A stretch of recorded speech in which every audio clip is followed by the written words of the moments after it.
शांत, गहरा और आत्मविश्वास से भरा संगीत शुरू होता है और धीरे धीरे फीका पड़ जाता है। क्या होगा अगर मैं आपसे कहूं कि अटूट खुशी का रहस्य अपनी भावनाओं को नियंत्रित करना नहीं, बल्कि उन्हें जाने देना है, एक बहुत ही खास तरीके से, जिसे 99% लोग गलत समझते हैं।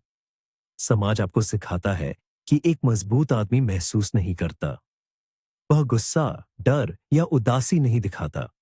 ये 20वीं सदी का सबसे बड़ा झूठ है, एक मानसिक जाल जो पुरुषों को कमजोर और प्रतिक्रियाशील बनाता है, मजबूत नहीं। इस वीडियो में हम खुशी के उस एक सिद्धांत का पर्दाफाश करेंगे जिसे मार्कस ऑनरेलियस और सेनेका जैसे महान स्टोइक्स जानते थे, लेकिन जिसके बारे में उन्होंने शायद ही कभी खुले तौर पर बात की। ये कोई प्राचीन दर्शन का पाठ नहीं है, ये आधुनिक व्यक्ति के लिए एक मानसिक ऑपरेटिंग सिस्टम है, जो जीतना चाहता है, जो अराजकता के बीच शांति चाहता है और जो अपनी भावनात्मक दुनिया का निर्विवाद स्वामी बनना चाहता है। तो सबक हम उस रहस्य में गहराई से उतरेंगे जो खुश और सफल लोगों को बाकी लोगों से अलग करता है। ये कोई बाहरी चीज नहीं है, ये एक आंतरिक बदलाव है, एक दृष्टिकोण जिसे एक बार समझ लेने के बाद आप कभी भी दुनिया को पहले की तरह नहीं देख पाएंगे। अगर आप उस झुंड को पीछे छोड़ने के लिए तैयार हैं, जो भावनाओं के उतार चढ़ाव पर जीता है, तो कमेंट्स में "मैं तैयार हूं" लिखे। यह यात्रा अब शुरू होती है। आज के पुरुष पर हर तरफ से हमला हो रहा है। सोशल मीडिया पर निरंतर तुलना का दबाव, करियर में सफल होने का बोझ, रिश्तों में हमेशा सही काम करने की उम्मीद। यह एक ऐसा मानसिक युद्ध क्षेत्र है जहां शांति एक दुर्लभ वस्तु बन गई है। इस अराजकता के जवाब में कई लोग पॉप कल्चर स्टोइसिज्म की ओर आकर्षित होते हैं, एक ऐसा संस्करण जो आपको पत्थर दिल बनने के लिए कहता है। वे आपको सिखाते हैं कि भावनाओं को दबा दो, उन्हें अनदेखा करो और एक उदासीन मुखौटा पहन लो।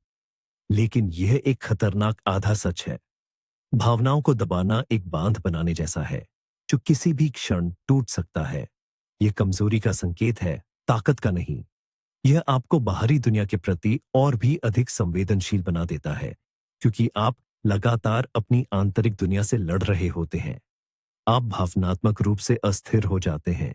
एक छोटी सी चिंगारी भी आपको विस्फोट करने पर मजबूर कर सकती है। असली समस्या भावनाएं नहीं है, असली समस्या परिणामों से आपका लगाव है। आपकी खुशी इस बात पर निर्भर करती है कि चीजें आपकी योजना के अनुसार होती हैं या नहीं। जब वे होती हैं तो आप खुश होते हैं, जब वे नहीं होती है तो आप पीड़ित होते हैं। यह एक बाहरी शक्ति को आपकी आंतरिक शांति का नियंत्रण सौंपने जैसा है। असली स्टोइक ज्ञान इस चक्र को तोड़ने के बारे में है।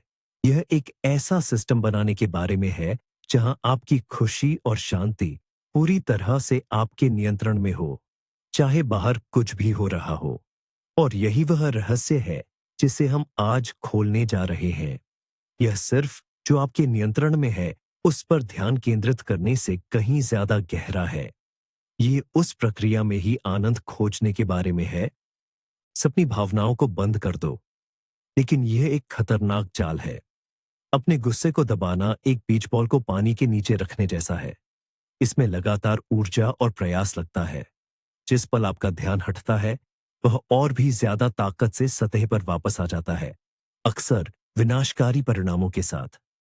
असली ताकत भावनाओं को खत्म करने में नहीं है, बल्कि उन्हें समझने में है। वे डेटा हैं, वे सिग्नल हैं। गुस्सा आपको बता सकता है कि आपकी सीमाओं का उल्लंघन हुआ है। डर आपको बता सकता है कि आप किसी ऐसी चीज की परवाह करते हैं जिसे आप खो सकते हैं। उदासी आपको बता सकती है कि आपने कुछ मूल्यवान खो दिया है। एक शक्तिशाली व्यक्ति इन संकेतों को अनदेखा नहीं करता है। वह उन्हें सुनता है, उनसे सीखता है और फिर तर्क और ज्ञान के आधार पर अपनी प्रतिक्रिया चुनता है। भावनाएं मौसम की तरह हैं, वे आती हैं और जाती हैं।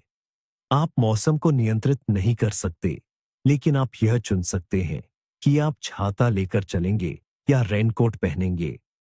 असली स्टोइक भावनाओं के तूफान में सर्फ करना सीखता है, न कि यह दिखावा करता है कि समुद्र शांत है। तो अगर भावनाएं दुश्मन नहीं है, तो असली दुश्मन कौन है? असली दुश्मन है परिणामों से लगाव। यह एक सूक्ष्म लेकिन शक्तिशाली मानसिक आदत है जो लगभग हर किसी को गुलाम बनाती है। हम अपनी खुशी और आत्ममूल्य को बाहरी परिणामों से जोड़ते हैं। क्या मुझे वह प्रमोशन मिला? क्या उसने मेरे टेक्स्ट का जवाब दिया? क्या मेरा व्यवसाय सफल हुआ? वे नहीं होते, क्योंकि अक्सर होता है तो हमारी दुनिया बिखर जाती है। हम निराश, क्रोधित या चिंतित महसूस करते हैं।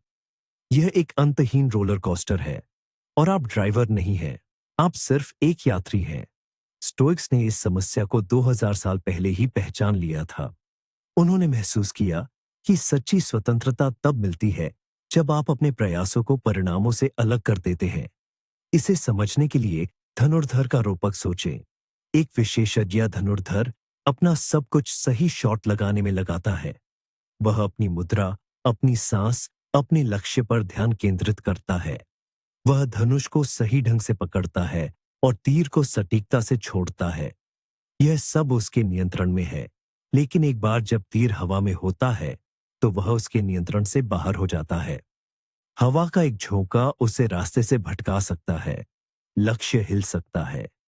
वह इन बाहरी कारकों को नियंत्रित नहीं कर सकता। शक्तिशाली पुरुष का ध्यान तीर छोड़ने की प्रक्रिया पर होता है, लक्ष्य पर लगने पर नहीं। उसकी संतुष्टि अपना सर्वश्रेष्ठ प्रदर्शन करने से आती है, परिणाम से नहीं। दिखते हैं और उस तक पहुंचने की पीड़ा को सहन करते हैं। वे काम को एक बोझ के रूप में देखते हैं, जिसे सफलता के मीठे फल के लिए सहना पड़ता है। लेकिन एक कुलीन विचारक समझता है कि असली सोना चढ़ाई में ही है। वह हर कदम में, मांसपेशियों में होने वाले दर्द में, ठंडी हवा के झोंके में और आने वाली चुनौतियों में सुंदरता और संतुष्टि पाता है। उसकी खुशी पहाड़ की चोटी पर पहुंचने पर निर्भर नहीं करती। उसकी खुशी चढ़ाई की प्रक्रिया से ही उत्पन्न होती है। यह एक क्रांतिकारी विचार है। इसका मतलब है कि आप कभी भी असफल नहीं हो सकते जब तक आप प्रयास कर रहे हैं। यदि आपका व्यवसाय विफल हो जाता है, तो आपने सीखने, अनुकूलन करने और एक मजबूत उद्यमी बनने की प्रक्रिया में जीत हासिल की है। यदि कोई रिश्ता खत्म हो जाता है, तो आपने प्यार करने, संवाद करने और अपनी भावनात्मक कमजोरियों को समझने की प्रक्रिया में जीत हासिल की है। जब आपका ध्यान प्रक्रिया पर होता है, तो हर परिणाम, चाहे वह अच्छा हो या बुरा, केवल एक फीडबैक लूप बन जाता है। यह आपको पीड़ा नहीं देता, ये आपको शिक्षित करता है और आपकी आंतरिक व्याख्याओं के बारे में अधिक है। आप पहली सोच को नियंत्रित नहीं कर सकते जो आपके दिमाग में आती है। यदि कोई आपको ट्रैफिक में काटता है, तो गुस्से का पहला फ्लैश अनैच्छिक हो सकता है। यह आपकी जैविक प्रोग्रामिंग है। लेकिन आप दूसरी सोच को नियंत्रित कर सकते हैं। आप उस शुरुआती गुस्से पर अपनी प्रतिक्रिया को नियंत्रित कर सकते हैं। आप इसे बढ़ने दे सकते हैं, अपने दिन को बर्बाद कर सकते हैं, या आप एक गहरी सांस ले सकते हैं और सोच सकते हैं, शायद उस व्यक्ति को कोई आपात स्थिति है और उसे जाने दे। वह दूसरा विचार, वह सचेत विकल्प, आपकी शक्ति का असली केंद्र है। खुशी और दुख घटनाओं से नहीं आते हैं, वे घटनाओं के बारे में हमारे निर्णयों से आते हैं। दो लोगों को एक ही नौकरी से निकाला जा सकता है। एक व्यक्ति इसे एक विनाशकारी विफलता के रूप में देखता है और अवसाद में डूब जाता है। दूसरा व्यक्ति इसे एक नई दिशा खोजने, एक नया कौशल सीखने या अपना खुद का व्यवसाय शुरू करने के अवसर के रूप में देखता है। घटना वही है, निर्णय अलग है, और वह निर्णय सब कुछ बदल देता है। आइए इसे और व्यावहारिक बनाएं। इस मानसिक रिफ्रेमिंग को अपने दैनिक जीवन में कैसे लागू करें? यह एक मानसिक स्विच स्थापित करने से शुरू होता है। जब भी आप खुद को किसी परिणाम के बारे में चिंतित या परेशान पाते हैं, तो आपको इस स्विच को सचेत रूप से चालू करना होगा। मान लीजिए कि आप एक महत्वपूर्ण प्रस्तुति देने वाले हैं और आप इस बात से चिंतित हैं कि आपके बॉस और सहकर्मी क्या सोचेंगे। यह परिणाम पर ध्यान केंद्रित मोड है। यही आप कमजोर हैं। आपका आत्म मूल्य दूसरों की राय पर निर्भर करता है। अब मानसिक स्विच को चालू करें। अपना ध्यान परिणाम, उनकी प्रशंसा से प्रक्रिया, अपना सर्वश्रेष्ठ प्रदर्शन करना। पर स्थानांतरित करें। खुद से पूछें, इस प्रस्तुति को उत्कृष्टता के साथ देने के लिए मेरे नियंत्रण में क्या है? ओ जवाब, आपकी तैयारी, आपका शोध, आपकी स्लाइड डिजाइन, आपका अभ्यास, आपकी डिलीवरी। अपना सारा ध्यान इन नियंत्रणीय तत्वों पर केंद्रित करें। प्रक्रिया के हर हिस्से में आनंद खोजें। शोध करने की चुनौती का आनंद लें। एक स्पष्ट और प्रेरक तर्क बनाने की संतुष्टि का आनंद लें। अभ्यास करने और अपने प्रवाह में सुधार करने की प्रक्रिया का आनंद लें। जब आप मंच पर कदम रखते हैं, तो आपका लक्ष्य उनकी तालियां जीतना नहीं होता है। आपका लक्ष्य उस तैयारी को क्रियान्वित करना होता है जिस पर आपने इतनी मेहनत की है। इस तरह आप पहले ही जीत चुके हैं, इससे पहले कि आप एक शब्द भी बोलें। सत्यापन पर निर्भर नहीं करते हैं, तो आप एक अलग ऊर्जा विकीर्ण करते हैं। आप जरूरतमंद नहीं हैं। आप दूसरों से अपनी भावनात्मक जरूरतों को पूरा करने की मांग नहीं कर रहे हैं। आप एक पूर्ण गिलास के साथ बातचीत में आते हैं, खाली नहीं। लोग इसे अवचेतन रूप से महसूस करते हैं। वे उस व्यक्ति की ओर आकर्षित होते हैं जो अपनी त्वचा में सहज होता है, जो बाहरी राय के उतार चढ़ाव से अप्रभावित रहता है। ये वह शांत आत्मविश्वास है जो एक कमरे को भर देता है। ये वह दृढ़ता है जो दूसरों को सुरक्षित महसूस कराती है। जब आप प्रक्रिया पर ध्यान केंद्रित करते हैं, तो आप स्वाभाविक रूप से अधिक उपस्थित होते हैं। आप उस व्यक्ति के साथ पूरी तरह से जुड़ जाते हैं जिससे आप बात कर रहे हैं, क्योंकि आप इस बात की चिंता नहीं कर रहे हैं कि वे आपके बारे में क्या सोचते हैं। आप बस बातचीत की प्रक्रिया का आनंद ले रहे हैं। यह चुंबकीय है। यह वह गुण है जो महान नेताओं, कलाकारों और विचारकों को परिभाषित करता है। वे अनुमोदन की तलाश नहीं करते हैं, वे इसे आदेश देते हैं, क्योंकि वे अपने भीतर से मान्य होते हैं। अब हम इस दर्शन के अंतिम परीक्षण पर आते हैं, तबाही का सामना करना। जीवन में ऐसे क्षण आते हैं जो एक साधारण असफलता से कहीं बढ़कर होते हैं। नौकरी छूटना, किसी प्रियजन की मृत्यु, एक गंभीर बीमारी। ये वे क्षण हैं जो एक आदमी के चरित्र की परीक्षा लेते हैं। जिस व्यक्ति की खुशी बाहरी परिणामों पर आधारित होती है, वह इन क्षणों में टूट जाता है। उसकी दुनिया का आधार ही हिल गया है। लेकिन प्रक्रिया उन्मुख व्यक्ति, जो व्यक्ति प्रक्रिया में आनंद पाता है, वह भी दर्द महसूस करता है। और यह महत्वपूर्ण है। स्टोइसिज्म दर्द को नकारने के बारे में नहीं है, लेकिन वह नष्ट नहीं होता है। उसका ध्यान तुरंत बदल जाता है। वह पूछता है, इस स्थिति में नियंत्रणीय प्रक्रिया क्या है? किसी प्रियजन की मृत्यु के सामने प्रक्रिया शोक मनाना हो सकती है। भावनाओं को स्वस्थ तरीके से संसाधित करने की प्रक्रिया। यह परिवार के अन्य सदस्यों का समर्थन करने की प्रक्रिया हो सकती है। ये उस व्यक्ति की विरासत का सम्मान करने के तरीके खोजने की प्रक्रिया हो सकती है। एक गंभीर बीमारी के सामने यह हर दिन अपनी ताकत बनाने, उपचार का पालन करने और मानसिक दृढ़ता बनाए रखने की प्रक्रिया हो सकती है। यह मानसिकता आपको सिर्फ जीवित रहने की अनुमति नहीं देती है, यह आपको त्रासदी के बीच भी अर्थ और उद्देश्य खोजने की अनुमति देती है। यह आपको पीड़ा को एक चुनौती में बदलने की शक्ति देता है, और चुनौती को विकास में। ये परम शक्ति है, सबसे अंधेरे क्षणों में भी प्रकाश खोजने की क्षमता, क्योंकि आप जानते हैं कि प्रकाश बाहर नहीं है, ये हमेशा आपके भीतर होता है कि जो कुछ भी होता है उसे स्वीकार करो। यह एक निष्क्रिय स्वीकृति है, लेकिन गहरा, अधिक शक्तिशाली स्तर सिर्फ स्वीकृति नहीं है, यह सक्रिय आलिंगन है। यह न केवल जो होता है उसे स्वीकार करना है, बल्कि उसे चाहना भी है। यह विश्वास करना है कि जो कुछ भी होता है, चाहे वह कितना भी दर्दनाक क्यों ना हो, आपके विकास के लिए एक आवश्यक घटक है। यह ब्रह्मांड के साथ एक नृत्य है। आप हर कदम का स्वागत करते हैं, चाहे वह सुंदर हो या अजीब, क्योंकि आप जानते हैं कि यह सब नृत्य का हिस्सा है। जब आपका व्यवसाय विफल होता है, तो आप सिर्फ यह नहीं कहते, ठीक है, मैं इसे स्वीकार करता हूं।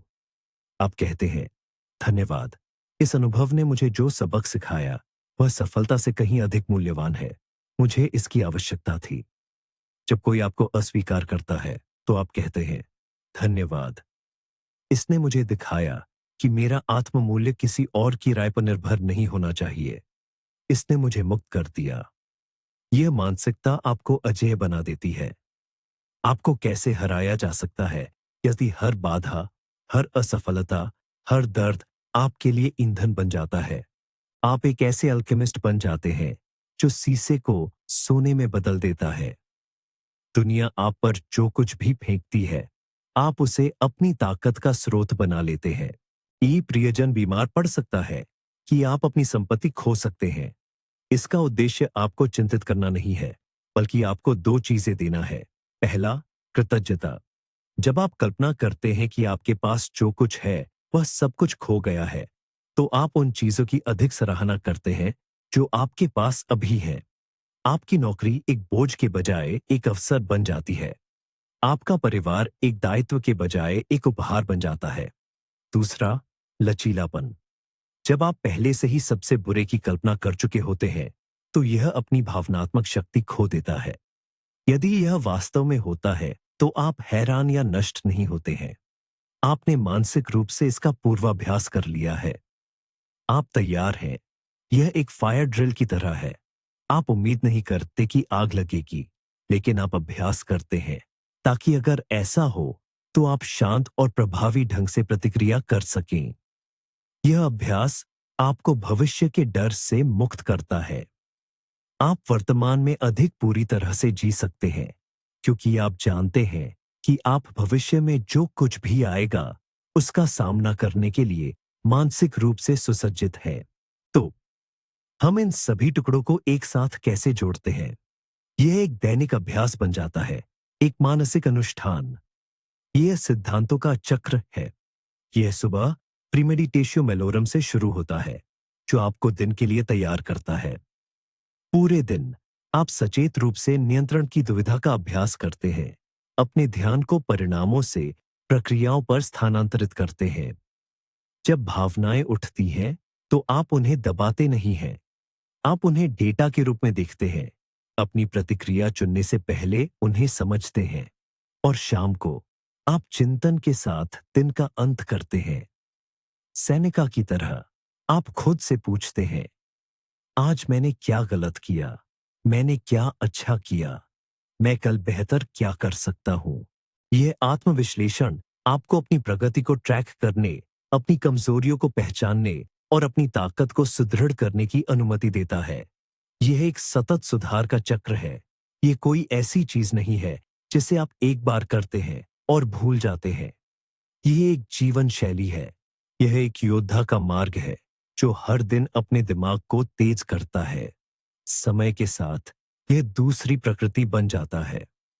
आप प्रतिक्रिया करना बंद कर देते हैं और प्रतिक्रिया देना शुरू कर देते हैं। आप बाहरी दुनिया के गुलाम बनना बंद कर देते हैं और अपनी आंतरिक दुनिया के स्वामी बन जाते हैं। बहुत ही कमजोर अनुवाद है।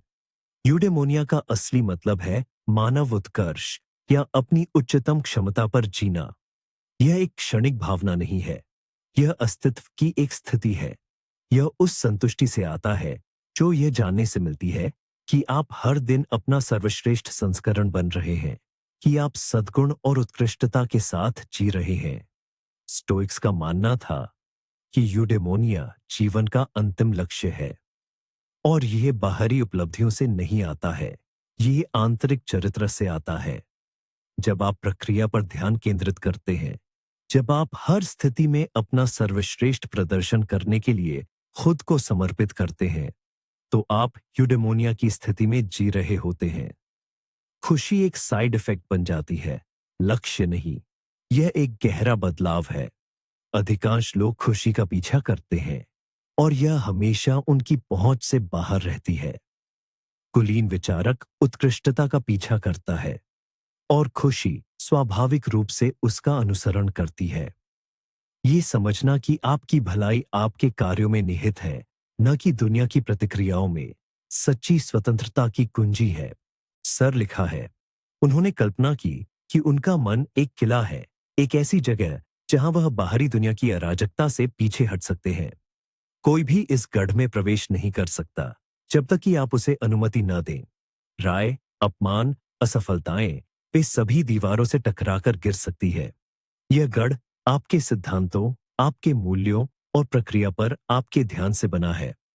जब आप भावनात्मक रूप से अभिभूत महसूस करते हैं, तो आप इस आंतरिक स्थान पर पीछे हट सकते हैं। आप खुद को याद दिला सकते हैं, मेरी खुशी मेरे नियंत्रण में है, मेरी प्रतिक्रिया मेरी पसंद है, मेरा मूल्य मेरे चरित्र में निहित है, मेरे परिणामों में नहीं। ये आंतरिक संवाद एक शक्तिशाली लंगर है। ये आपको सबसे भयंकर तूफानों में भी स्थिर रखता है। ये आपकी शरण है, आपका अभयारण्य। और जितना अधिक आप इन सिद्धांतों का अभ्यास करते हैं, उतना ही मजबूत यह गढ़ बनता है। समय के साथ यह अभेद्य हो जाता है। आप दुनिया में काम करते हैं, लेकिन दुनिया आप पर हावी नहीं होती है। आप शांति से और उद्देश्य के साथ चलते हैं, यह जानते हुए कि आपका असली घर आपके भीतर है। आम संचालित कार्रवाई नहीं है, यह शांत, केंद्रित, प्रक्रिया उन्मुख कार्रवाई है। एक स्टोइक दुनिया में अन्याय देखता है और कहता है, ठीक है, मैं अन्याय के अस्तित्व को नियंत्रित नहीं कर सकता, लेकिन मैं इसका मुकाबला करने के लिए अपनी पूरी कोशिश करने की प्रक्रिया को नियंत्रित कर सकता हूं। वह एक व्यवसाय शुरू करता है, यह जानते हुए कि वह सफलता की गारंटी नहीं दे सकता है, लेकिन वह हर दिन उत्कृष्टता के साथ निर्माण करने की प्रक्रिया को नियंत्रित कर सकता है। वह एक रिश्ता बनाता है, यह जानते हुए कि वह दूसरे व्यक्ति की भावनाओं को नियंत्रित नहीं कर सकता है, लेकिन वह एक ईमानदार, प्यार करने वाला और सहायक साथी होने की प्रक्रिया को नियंत्रित कर सकता है। यह दुनिया से पीछे हटना नहीं है, यह दुनिया के साथ पूरी तरह से साहसपूर्वक और प्रभावी ढंग से जुड़ना है, लेकिन एक मानसिक ढांचे के साथ जो आपको निराशा और मोहभंग से बचाता है। ये आपको अथक बनाता है, क्योंकि आपकी ऊर्जा परिणामों की चिंता में बर्बाद नहीं होती है। यह पूरी तरह से उस काम पर केंद्रित होती है जो आपके सामने है। जो लोग परिणामों पर ध्यान केंद्रित करते हैं, वे हमेशा भविष्य में जीते हैं। जब मुझे वह प्रमोशन मिलेगा, तब मैं खुश होऊंगा। जब मैं उस घर को खरीदूंगा, तब मेरा जीवन पूरा हो जाएगा। वे वर्तमान क्षण को केवल भविष्य के लिए एक सीढ़ी के रूप में देखते हैं। नतीजतन वे कभी भी वास्तव में नहीं जीते हैं। वे हमेशा इंतजार कर रहे होते हैं। जब आप प्रक्रिया में आनंद पाते हैं, तो आप पूरी तरह से वर्तमान क्षण में निहित हो जाते हैं, क्योंकि प्रक्रिया अभी हो रही है, चढ़ाई अभी हो रही है, चुनौती अभी आपके सामने है, और वहीं पर आनंद है। आप भविष्य के बारे में सपने देखने में अपना जीवन बर्बाद नहीं करते हैं। आप वर्तमान में जीने की गहरी संतुष्टि का अनुभव करते हैं। सेनेका ने कहा, जब तक हम जीते हैं, तब तक जीना शुरू करें। इसका यही मतलब है, हर पल को पूरी तरह से अनुभव करना, चाहे वह सुखद हो या दर्दनाक, क्योंकि यह सब जीवन नामक प्रक्रिया का हिस्सा है। ये आपको समय का उपहार वापस देता है। ये आपको उस अंतहीन प्रतीक्षा से मुक्त करता है और आपको अभी यहां जीने की अनुमति देता है। से जुड़े हुए हैं, एक बड़े ब्रह्मांडीय जीव का हिस्सा है। यह अलगाववादी अहंकारी मानसिकता के खिलाफ एक शक्तिशाली मारक है। जब आप समझते हैं कि आप मानवता के ताने बाने का हिस्सा हैं, तो दूसरों के प्रति आपकी प्रतिक्रिया बदल जाती है। जब कोई आपको परेशान करता है या आपके साथ अन्याय करता है, तो आप उसे व्यक्तिगत रूप से कम लेते हैं। आप समझते हैं कि वे अपनी अज्ञानता, अपने डर और अपनी पीड़ा के अनुसार काम कर रहे हैं। जैसा कि मार्कस ऑरेलियस ने कहा, लोग एक दूसरे के लिए मौजूद हैं, या तो उन्हें सिखाओ या उन्हें सहन करो। यह आपको क्रोध के बजाय करुणा के साथ प्रतिक्रिया करने की अनुमति देता है। यह आपकी व्यक्तिगत समस्याओं को एक बड़े परिप्रेक्ष्य में रखता है। आपकी छोटी मोटी चिंताएं ब्रह्मांड की विशालता में फीकी पड़ जाती है। यह आपको अपने से बड़े किसी चीज की सेवा करने के लिए प्रेरित करता है। आपकी प्रक्रिया उन्मुख कार्रवाई केवल व्यक्तिगत लाभ के लिए नहीं रह जाती है। यह समग्र रूप से योगदान करने का एक तरीका बन जाती है। यह आपके जीवन को एक गहरा अर्थ और उद्देश्य देता है। नो, इन सभी अवधारणाओं से सहमत हो सकते हैं, और बौद्धिक रूप से संतुष्ट महसूस कर सकते हैं। लेकिन अगर आप इसे अपने दैनिक जीवन में लागू नहीं करते हैं, तो ये सब बेकार है। एपिक्टेटस ने अपने छात्रों को चेतावनी दी थी कि वे केवल उनके शब्दों को दोहराने वाले तोते न बने। उन्होंने कहा, भेड़ें यह नहीं दिखाती कि उन्होंने कितना खाया है, बल्कि ऊन और दूध का उत्पादन करके दिखाती है। इसी तरह आपको यह नहीं बताना चाहिए कि आपने कौन सी दार्शनिक पुस्तकें पढ़ी हैं। आपको अपने कार्यों के माध्यम से दिखाना होगा। आपकी शांति, आपका लचीलापन, आपकी दयालुता ज्ञान शक्ति नहीं है, लागू किया गया ज्ञान ही शक्ति है। इसलिए यह महत्वपूर्ण है कि आप इसे एक दैनिक अभ्यास बनाएं। एक जर्नल रखें, ध्यान करें, सचेत रूप से अपने विचारों को चुनौती दें। हर दिन छोटे छोटे तरीकों से इन सिद्धांतों को लागू करने के अवसर खोजें। ट्रैफिक में धैर्य रखना, आलोचना का शालीनता से जवाब देना, जब आप थके हों तब भी अपना काम करना। ये छोटे छोटे युद्ध हैं जहां जीत हासिल की जाती है। यहीं पर चरित्र का निर्माण होता है, रे में नहीं है। यह खुद से पर्याप्त प्यार करने के बारे में है, ताकि आप वह कर सके जो आपके लिए सबसे अच्छा है, न कि वह जो इस पल में सबसे आसान लगता है। यह भविष्य के स्वयं के लिए एक उपहार है। जब आप सुबह जल्दी उठकर व्यायाम करते हैं, भले ही आप थके हुए हों, तो यह वर्तमान स्वयं द्वारा भविष्य के स्वयं को दिया गया एक उपहार है। जब आप जंक फूड के बजाय स्वस्थ भोजन चुनते हैं, तो यह एक उपहार है। यह दीर्घकालिक यूडेमोनिया के लिए अल्पकालिक सुख का त्याग करने का तर्क संगत विकल्प है। और यहां कुंजी है, प्रक्रिया में आनंद खोजने का सिद्धांत स्व अनुशासन को एक बोझ से एक अवसर में बदल देता है। आप व्यायाम को एक सजा के रूप में नहीं देखते हैं। आप इसे अपने शरीर को मजबूत करने और अपनी मानसिक दृढ़ता का परीक्षण करने की प्रक्रिया के रूप में देखते हैं। आप कठिन काम को एक संघर्ष के रूप में नहीं देखते हैं। आप इसे अपने कौशल को तेज करने और मूल्य बनाने की प्रक्रिया के रूप में देखते हैं। स्व अनुशासन स्वतंत्रता बन जाता है।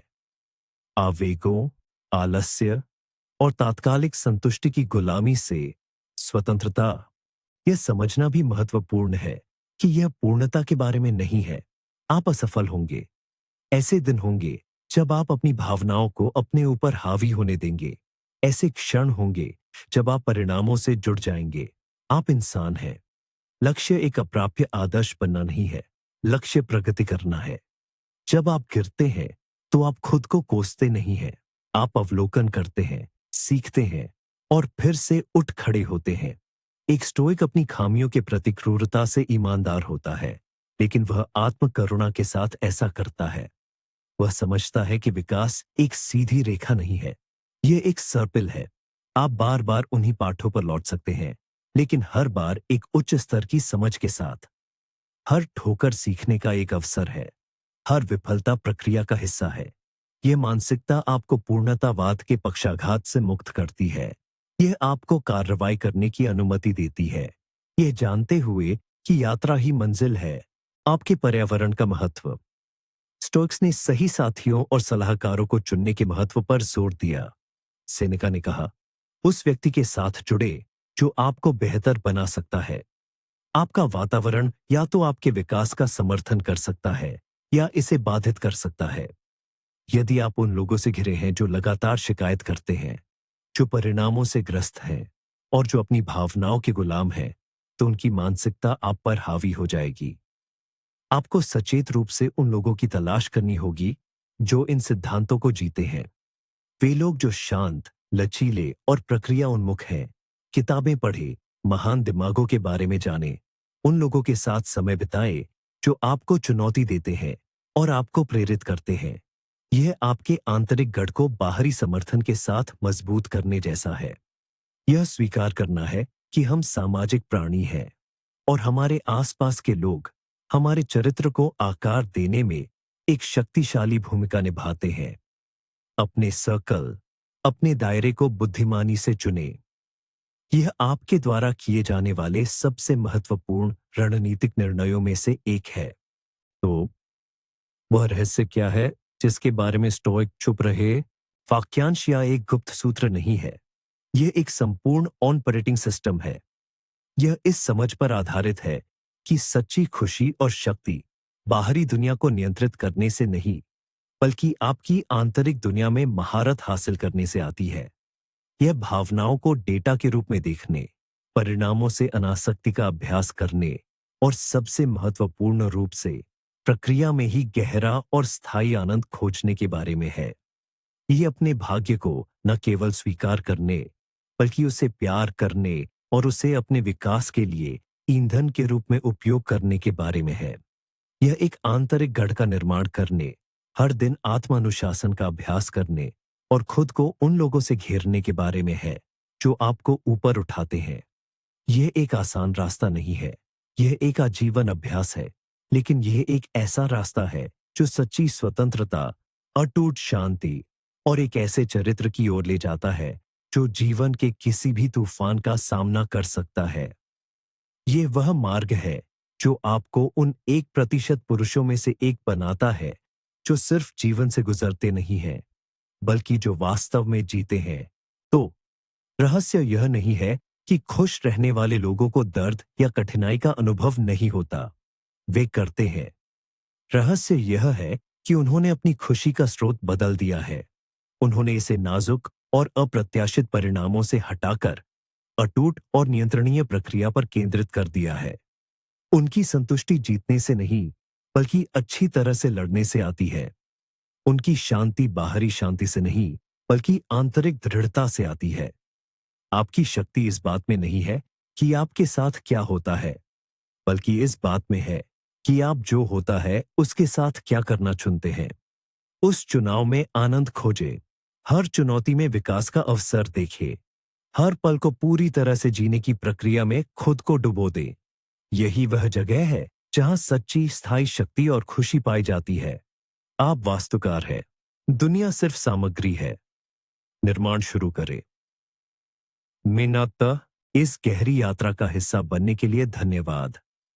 यह ज्ञान उन लोगों के लिए है जो सुनने को तैयार हैं, और आपका यहां होना यह बताता है कि आप उन कुछ चुनिंदा लोगों में से हैं। यदि यह वीडियो आपके साथ प्रतिध्वनित हुआ है, तो उस सामग्री के लिए सब्सक्राइब करें जो आपकी बुद्धि का सम्मान करती है। अब मैं आपसे सुनना चाहता हूं, आपके जीवन का वह कौन सा एक क्षेत्र है जहां आप आज से परिणाम के बजाय प्रक्रिया पर ध्यान केंद्रित करना शुरू करेंगे? अपनी प्रतिबद्धता नीचे कमेंट्स में साझा करें।